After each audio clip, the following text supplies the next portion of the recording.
Olá pessoal, estamos aqui para gravar a última aula sobre o regimento interno da Câmara dos Deputados, graças a Deus, né? Eu sei que eu não abordei tudo, vai faltar falar sobre a parte dos deputados, que eu acho que é cópia da Constituição, é só ler, não tem muito problema.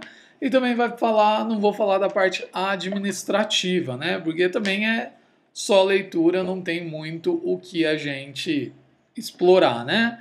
Basta você ler e vai dar tudo certo. Então, hoje nós vamos falar da segunda parte das matérias com tramitação especial. Deixar meus contatos aqui para vocês, Miguel Zé Martins, M Compositor e Miguel Zimmer Martins no Face. Basicamente, faltam 4 tipos de matérias, né? Vamos ver quais são? Primeiro são as matérias de natureza periódica, que estão lá na Constituição Federal, fala algumas. Competência exclusiva do Congresso Nacional no artigo 49. Fixar idêntico subsídio para os deputados federais e os senadores. Fixar os subsídios do presidente e vice-presidente da República e dos ministros de Estado, observado o que dispõe nos artigos tal. Ou seja, no regimento vem abordado no artigo 214, a Comissão de Finanças e Tributação, CFT, incumbe elaborar no último ano de cada legislatura o projeto de decreto legislativo destinado a fixar a remuneração e ajuda de custo dos membros do Congresso Nacional e a vigorar na legislatura subsequente, bem como a remuneração do presidente e do vice. Se a comissão não apresentar, durante o primeiro semestre da última sessão legislativa, da última legislatura, né, o projeto que trata esse artigo, a mesa incluirá na ordem do dia, na primeira sessão ordinária do segundo período semestral, ou seja, seria no dia 2 de agosto, né? Ou se cair no sábado, no dia seguinte, em forma de proposição as disposições respectivas em vigor, ou seja, vai valer, se ninguém apresentar no primeiro semestre do último ano da legislatura, a mesa vai apresentar o projeto nos mesmos termos do que já está valendo, como se fosse continuar, entendeu? Mesmos valores, mesmos tudos. Aí a galera se mexe e fala, não, vamos fazer uma emenda para aumentar esse salário, coisa e tal, né? Vou ser reeleito ano que vem. O projeto mencionado figurará na ordem do dia durante 5 sessões para o recebimento de emendas, sobre as quais a Comissão de Finanças e Tributação emitirá parecer no prazo improrrogável de 5 sessões. Pelo menos aqui o legislador foi bonzinho com a gente, 5. Você sabe que o mesmo prazo para a emenda é o prazo para a comissão se manifestar sobre as emendas. Então fica mais fácil, né, galera? 5, morreu a história. Um prazo fácil de decorar, graças a Deus. Também fala outras natureza periódica. É da competência do Congresso Nacional julgar anualmente as contas prestadas pelo Presidente da República e apreciar os relatórios sobre a execução dos planos de governo. Compete privativamente à Câmara dos Deputados proceder à tomada de contas do Presidente da República quando não apresentadas ao Congresso Nacional dentro de 60 dias após a abertura da sessão legislativa. Ou seja, todo ano, 60 dias depois de abrir a sessão legislativa, o presidente tem que prestar conta. Se ele não prestar nesses 60 dias, o que acontece nos 61? A Câmara tem que fazer a tomada de contas do presidente da República. Como que isso acontece? Vamos ver? Vamos ver, aqui tem alguns outros artigos falando sobre a mesma coisa. Apreciar as contas prestadas pelo presidente da República. Compete privativamente ao presidente. A competência do presidente prestar anualmente ao Congresso a abertura às contas referentes ao exercício anterior. Ou seja, tudo isso daqui, esses 4 artigos, é para falar que se nos 60 dias do começo do ano da legislatura o presidente não prestar conta, tem que ser tomada as contas do presidente. Quem faz a tomada de contas é a Câmara. Quem faz o julgamento das contas é o Senado. Olha isso, quem faz é o Senado, beleza? Então vamos lá. A Comissão de Finanças e Tributação incumbe proceder à tomada de contas do presidente quando não apresentadas no Congresso Nacional dentro de 60 dias. Então é competência da CFT, Comissão de Finanças e Tributação. A comissão aguardará para pronunciamento definitivo a organização das contas do exercício, que deverá ser feita por uma subcomissão especial com auxílio dos TCU dentro de 60 sessões. Então, cuidado, 60 sessões é diferente de 60 dias. Beleza?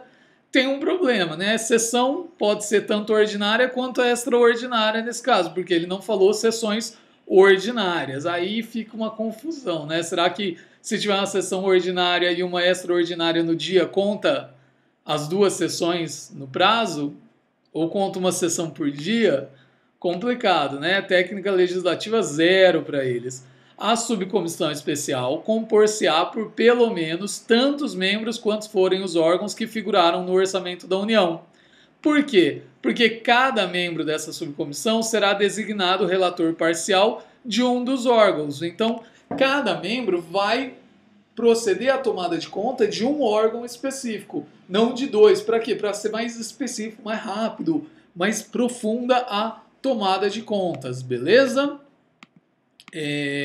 A subcomissão especial tem amplos poderes, cabendo-lhe convocar os responsáveis pelo sistema de controle interno, todos os ordenadores de despesa da administração pública direta, indireta e fundacional dos 3 poderes, para comprovar no prazo que estabelecer as contas do exercício, findo na conformidade da respectiva lei orçamentária, beleza? O parecer da CFT será encaminhado através da mesa da Câmara ao Congresso Nacional com a proposta de medidas legais e outras providências cabíveis. Obviamente que essas medidas legais e outras providências cabíveis só serão enviadas caso haja alguma irregularidade nas contas. Porque se as contas forem aprovadas, não vai ter medida cabível para ser tomada, beleza? Aprovou as contas, aprovou, morreu a história. Tem irregularidade, quais são as medidas a serem tomadas, quem vai ser responsabilizado, quem tem que indenizar o erário, quem tem que responder criminalmente pelas cagadas que fez, são essas as propostas das medidas legais. Lembra que isso são propostas, ainda não são sanções, porque quem vai julgar é o pessoal no Congresso Nacional. A prestação de contas após iniciada a tomada de conta não será óbice a adoção e continuidade das providências relativas ao processo por crime de responsabilidade. Ou seja, não é porque está sendo tomada conta, não é porque estão fazendo a prestação de contas, a tomada de contas, que vai suspender as providências legais por crime de responsabilidade. Uma coisa é uma coisa, outra coisa é outra coisa. São itens separados, beleza, pessoal? Uma coisa é uma coisa, outra coisa é outra coisa. O regimento interno, aí morreu a história, porque chegou o relatório da comissão da CFT, foi enviado através do presidente da mesa da Câmara, através da mesa da Câmara, na verdade, quem envia, se eu não me engano, é o primeiro secretário, mas tudo bem. Então a mesa da Câmara enviou a proposta, morreu o papel da Câmara como órgão isolado, beleza? Qual que é a outra matéria de natureza periódica? Me conta, qual que é? Mudança do regimento interno. Mudança do regimento interno está lá no 216. Ele pode ser reformado por meio de projeto de resolução, de iniciativa de deputado, da mesa, de comissão permanente ou de comissão especial para esse fim criado. Então nós temos aí 4 legitimados. Primeira coisa importante para te falar disso. Tá vendo que é meio por meio de projeto de resolução?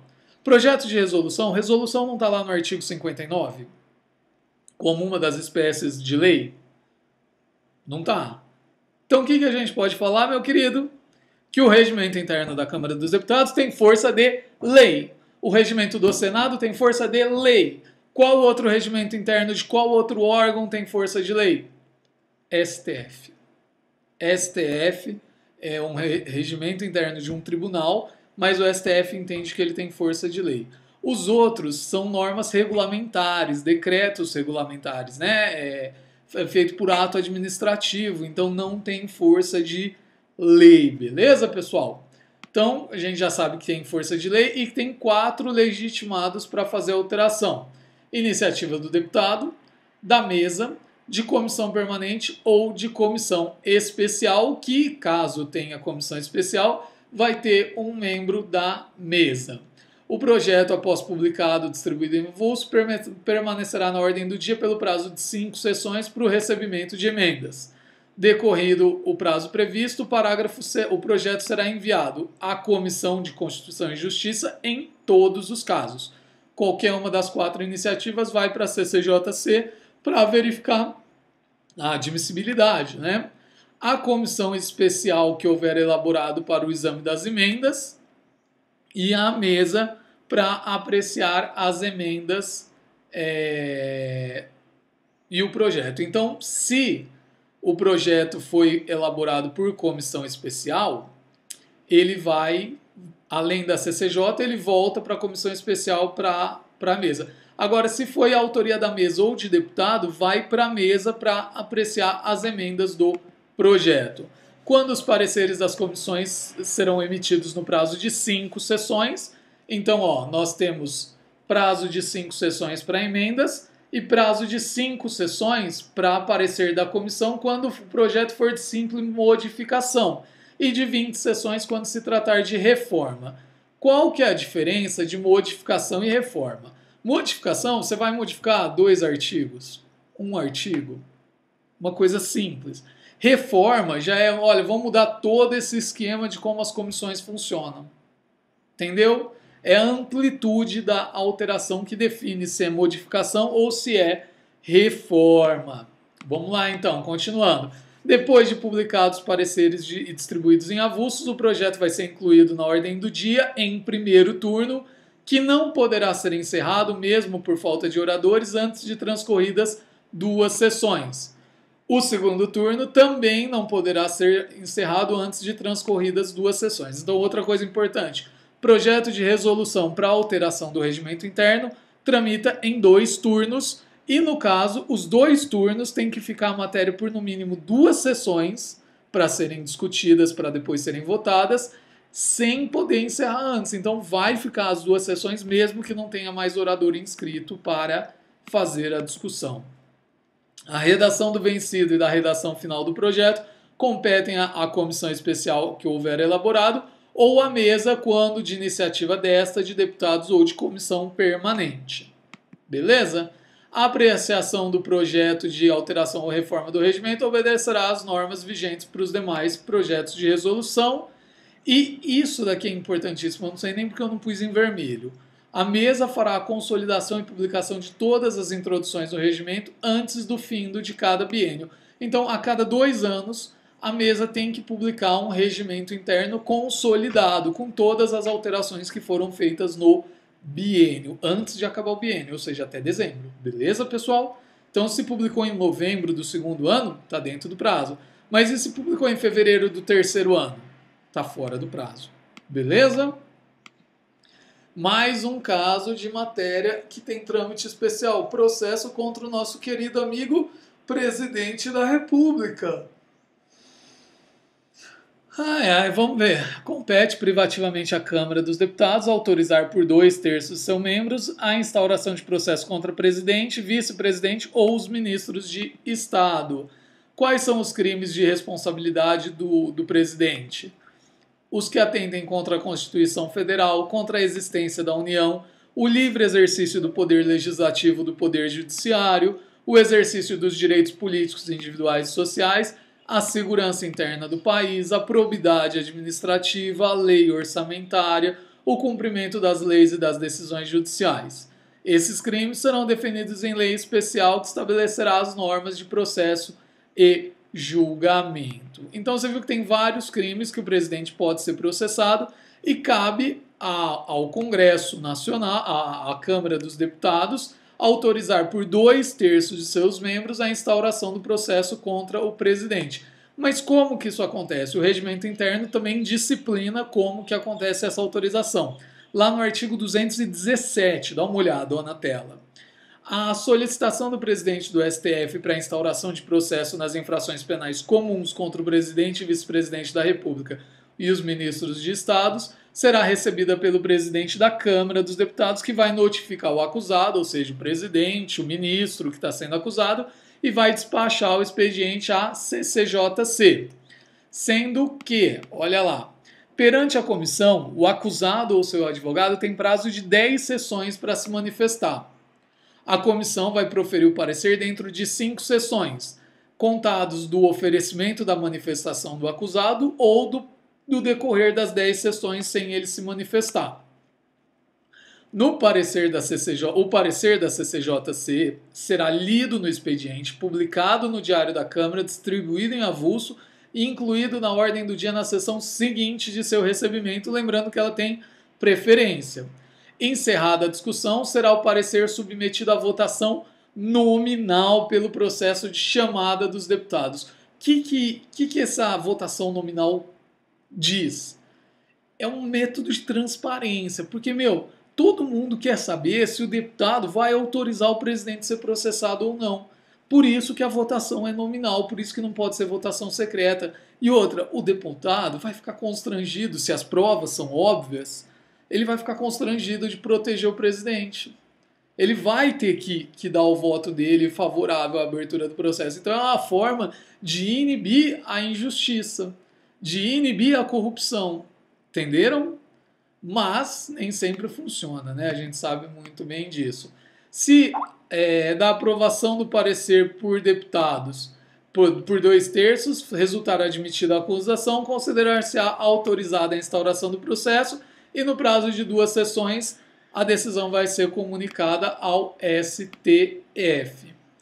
É permitido também a qualquer cidadão denunciar à Câmara dos Deputados o presidente da República, o vice e o ministro de Estado por crime de responsabilidade. A denúncia deve ser assinada pelo denunciante com firma reconhecida, deverá ser acompanhada de documentos que comprovem a declaração ou a declaração de impossibilidade de apresentá-los, com a indicação do local onde possam ser encontrados, bem como, se for o caso, o rol de 5 testemunhas no mínimo. Então, se você quer fazer uma denúncia contra o presidente, você faz. Você vai lá, faz a denúncia escrita, registra ela em cartório, anexa os documentos que provam a sua denúncia e, se você não tiver esses documentos, você fala onde vai encontrar e aponta 5 testemunhas. Agora, sacanagem esse negócio de apontar 5 testemunhas, né? Quem que vai testemunhar contra o presidente? Fala sério, igual o Lula ainda, nessa mini ditadura que o PT está armando. Fala sério, né? Recebida a denúncia pelo presidente, vai ser verificados os requisitos e despachada a comissão especial eleita, da qual participem representantes de todos os partidos. Então, olha a diferença. Se o Supremo Tribunal Federal solicita autorização para processar o presidente, ministro do Estado e coisa e tal, vai para a CCJC. Se algum cidadão denuncia, cria-se uma comissão especial. Beleza? Do despacho do presidente que indeferir o recebimento da denúncia, vai caber recurso para o plenário. Do recebimento da denúncia, o denunciado tem prazo de 10 sessões para se manifestar. A comissão especial se reunirá dentro de 48 horas e, depois de eleger o seu presidente e relator, emitirá parecer em 5 sessões, no mesmo esquema da CCJC, beleza? A diferença é que tem essas 48 horas para eles se reunirem e eleger o presidente e o relator. O parecer da comissão especial será lido no expediente, publicado na íntegra, e decorridas 48 horas da publicação do parecer da comissão, será o mesmo incluído na ordem do dia da sessão seguinte, ou seja, será na sessão do 3º dia. Encerrado, do 4º dia, porque no 3º dia ela vai ser incluída na ordem do dia seguinte. Encerrada a discussão do parecer, será o mesmo submetido à votação nominal pelo processo de chamada dos deputados, da mesma forma que a autorização para processo no STF. Será admitida por 2/3 e vai ser comunicada a decisão ao presidente do Senado Federal dentro de 2 sessões, que aí ele tem obrigação, o Senado tem obrigação de fazer a instauração do processo. Ele tem que instaurar o processo, não é facultativo ao Senado, nesse caso, sabe, a Câmara autorizou, mas eu não quero processar. Não, ele tem que processar, é obrigatório, beleza? Comparecimento de ministro de Estado. Comparecerá o ministro perante a Câmara ou as suas comissões quando for convocado para prestar pessoalmente informações sobre o assunto. Por sua iniciativa, ele pode ir lá por livre e espontânea vontade, sendo que a convocação de ministro de Estado será resolvida pela Câmara ou pela comissão por deliberação da maioria da respectiva composição plenária. Ou seja, se for pela comissão, é maioria da do plenário da comissão. Se for pela Câmara, o deputado pediu lá para o presidente e tal, vai ser por maioria do plenário, beleza? Sendo que qualquer deputado ou membro da comissão pode fazer esse requerimento. A convocação vai ser comunicada mediante ofício do primeiro secretário ou do presidente da comissão. Primeiro do secretário, caso seja o pessoal da Câmara, presidente da comissão, caso seja por comissão, que vai definir local, dia e hora da sessão e a indicação das informações pretendidas, importando crime de responsabilidade e ausência sem justificação adequada aceita pela Casa. A Câmara vai se reunir em comissão geral, sob a direção do presidente, toda vez que perante o plenário comparecer ministro de Estado.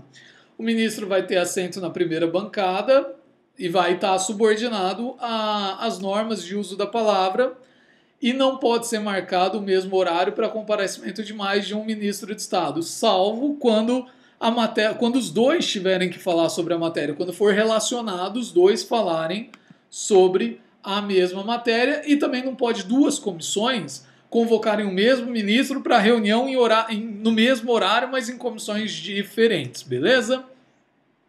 O ministro só pode ser aparteado, nesse caso, ele só pode ser questionado pelo assunto que está no ato de convocação dele.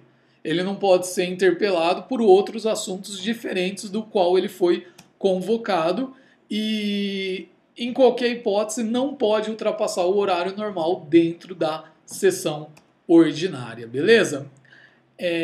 Olha só, artigo 221, na hipótese de convocação, o ministro encaminhará ao presidente da Câmara ou da Comissão até a véspera da sua presença na Casa um sumário da matéria que ele vai vir tratar, para que seja distribuído aos deputados. O ministro, ao início do grande expediente ou da ordem do dia, poderá falar até 30 minutos, prorrogável por mais 15, pelo plenário da Casa ou da Comissão, só podendo ser aparteado durante os 15 minutos da prorrogação.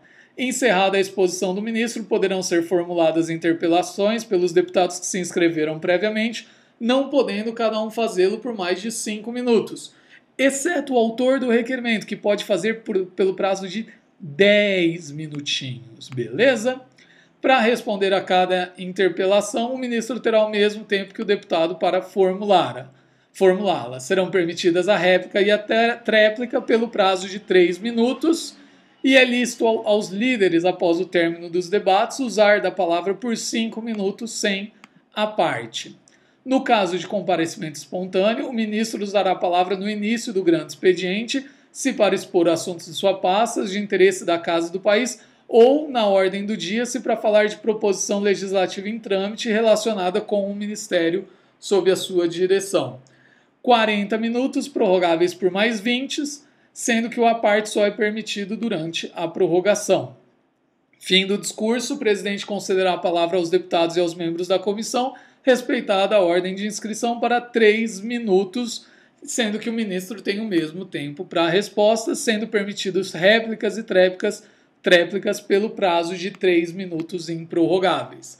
Na eventualidade de não ser atendida a convocação, o presidente da Câmara promoverá a instauração de procedimento legal cabível, ou seja, ele vai ser responsabilizado. Galera, cuidado principalmente nessa parte de ministro de Estado com a diferença de tempo de fala. Porque, no comparecimento espontâneo, ele vai ter 40 minutos sendo prorrogado por mais 20. No comparecimento, quando ele é requisitado, ele vai ter 30 minutos prorrogável por mais 15. Então, toma muito cuidado com isso, porque a parte de réplica e tréplica é a mesma coisa, mas essa parte do 30 minutos mais 15, 40 minutos mais 20 é o que pega, beleza? Então, se ele foi convocado, 30 mais 15. Se ele foi espontaneamente, quanto? 40 mais 20. Beleza? Vai falar se ele foi espontaneamente. Vai falar na ordem do dia ou vai falar no grande expediente? Tem a ver com matéria que está tramitando na ordem do dia? Que diz respeito ao ministério dele? Tem. Então ele fala na ordem do dia. Não tem a ver? Fala no grande expediente. Beleza, pessoal? Finalizamos aqui. Graças a Deus, o nosso querido amigo Regimento Interno. Eu recomendaria que você lesse todo dia o regimento inteiro. Sabe o que eu estou fazendo, galera? É uma ideia boa. Eu acordo de manhã, 6h30, 7 horas eu estou começando a estudar. Das 7 às 8, eu resolvo 50 questões de português, todo dia. Das 8 às 9, eu leio o regimento interno, todo dia. Aí às 9 que eu vou começar o resto dos estudos. Espero que vocês tenham gostado da aula. A partir de agora nós vamos começar a falar sobre o regimento comum do Congresso Nacional. Tá chegando a prova, em teoria, a gente não sabe se vai ter a prova, se não vai ter a prova, quando vai ser, mas o melhor é estudar como se a prova fosse dia 30. Se cuida aí, galera. Um abraço e até a próxima.